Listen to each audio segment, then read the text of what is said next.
The boxing world is buzzing with anticipation as Canelo Alvarez and Terence Crawford prepare for a monumental super fight scheduled for September 2025. The road to this high-stakes clash has already been marked by drama and intensity, with a fiery confrontation taking place during a recent meeting in Saudi Arabia. What was intended as a routine discussion to finalize fight details quickly spiraled into chaos when the two fighters nearly came to blows at the airport. The altercation, which required intervention from team members and airport security, has only heightened the excitement and anticipation surrounding the upcoming bout, turning a respectful rivalry into a full-blown grudge match. Terence "Bud" Crawford, the undefeated former undisputed welterweight champion from Omaha, Nebraska, has been vocal about his confidence heading into the biggest challenge of his career. Known for his exceptional speed, slick footwork, and technical mastery, Crawford isn't shying away from the daunting task of stepping up 2 weight classes to face one of boxing's biggest names. "Canelo and I are the same height," Crawford noted, referencing their shared 5'8" frame. "I've got a longer reach than Canelo. I'm faster than Canelo, but Canelo is bigger and stronger than me. So we're both giving away something, but we're both gaining something at the same time." Crawford acknowledges the physical challenges of fighting a naturally bigger man like Canelo, but he remains undeterred. "I believe in my abilities.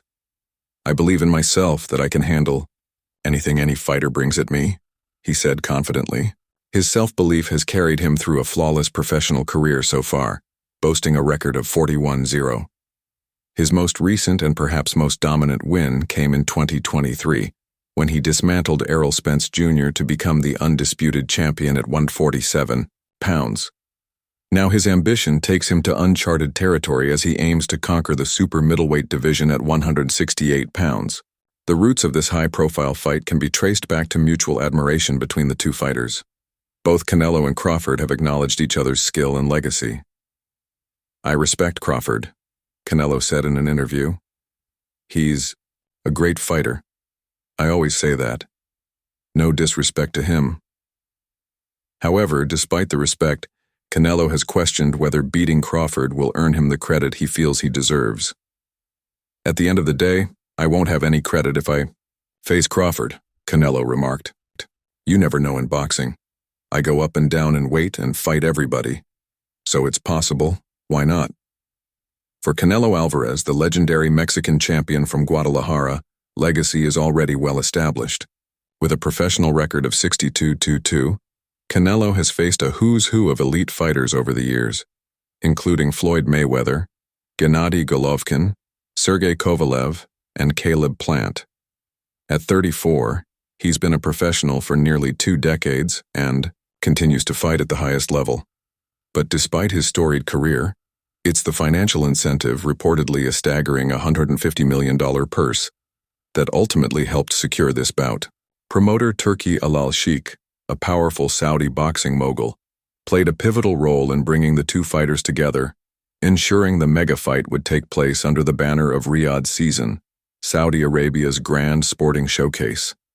The tension between the fighters boiled over in dramatic fashion at the Saudi airport. According to reports, Crawford approached Canelo to greet him, only to be met with what he perceived as a dismissive snub. Words were exchanged, tempers flared, and the confrontation nearly escalated into a physical altercation before cooler heads prevailed.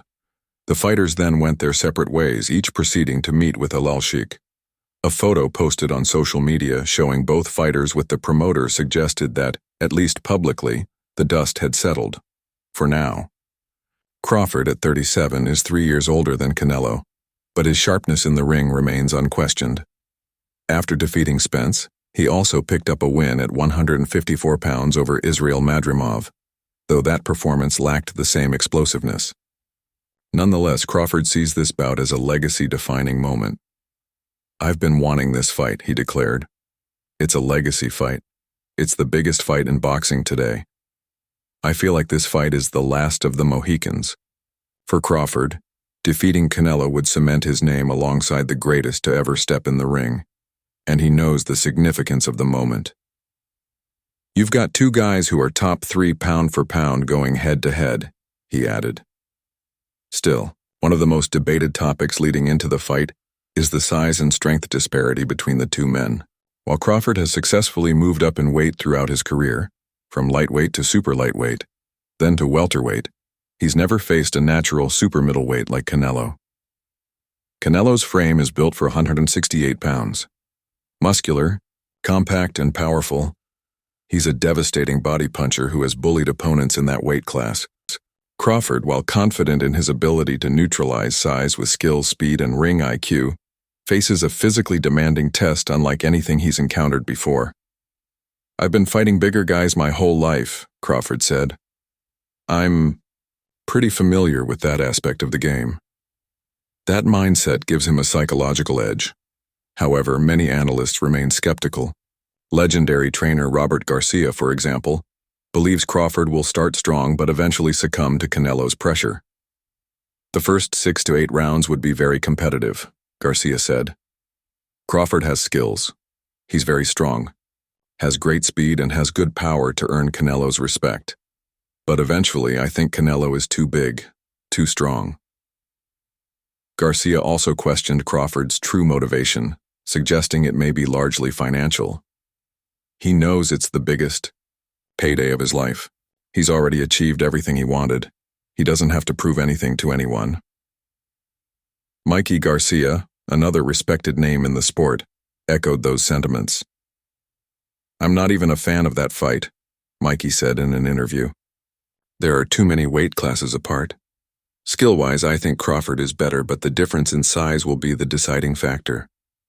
Despite those doubts, Mikey praised Crawford's talent, saying, "He's one of the best fighters I've seen." From Canelo's perspective, this fight continues his well-established pattern of fighting twice a year, once in May, usually, during Cinco de Mayo weekend, and again in September to coincide with Mexican Independence Day celebrations. This year, he's expected to face William Skull in May, a bout that Canelo has promised will be used to reclaim the IBF super middleweight title he was stripped of. That sets up his showdown with Crawford as a potential unification fight at 168 pounds, adding further significance to an already massive event. Interestingly, Crawford has chosen not to take a tune-up fight before facing Canelo. While this decision keeps him fresh and injury-free, it also raises concerns, especially considering how fighters like Errol Spence struggled after long layoffs. When asked about his preparation, Crawford remained composed, if a bit non-committal. "I don't know, man," he said. "They still have to work things out and see where they go from there." Nonetheless, his focus remains singular: beating Canelo. The stage is now set for what many are calling the most important fight of the decade. Two elite fighters, each with a claim to pound-for-pound supremacy, are poised to clash in a battle that could alter the landscape of boxing. Crawford brings an aura of quiet intensity, driven by legacy and self-belief. Canelo carries the weight of expectation, fueled by pride, power, and the desire to prove his dominance at 168 pounds. Their clash will not only test physical strength and skill, but also the psychological resilience and strategic brilliance of two champions at the peak of their craft. Fans are craving fireworks, and with the added animosity stemming from the airport incident, the fight has taken on a dramatic edge. "It isn't really any message," Canelo said following the altercation. "It's all respect over here. But if you do decide to come our way and we get in the ring, it'll be an eyesore, electrifying fight." Crawford, too, leaned into the energy of the moment. "It won't be like any other fight that he's fought recently," he said. "It'll be a well-fought fight for both of us. This is more than just another boxing match. It's a clash of eras, styles, and legacies." Canelo's resume is already Hall of Fame worthy, with his victories and longevity speaking volumes. Crawford, who has dominated at 135, 140, and 147 pounds, seeks to become a 3-division undisputed champion, something no male boxer has ever done in the four-belt era. With both fighters having tasted undisputed glory and now eyeing history, at 168 pounds the stakes couldn't be higher. As September approaches, the buzz will only grow louder. The involvement of Saudi Arabia, the eye-watering purse, the bitter personal tension, and the sheer magnitude of the challenge all combined to make this fight a must-see spectacle.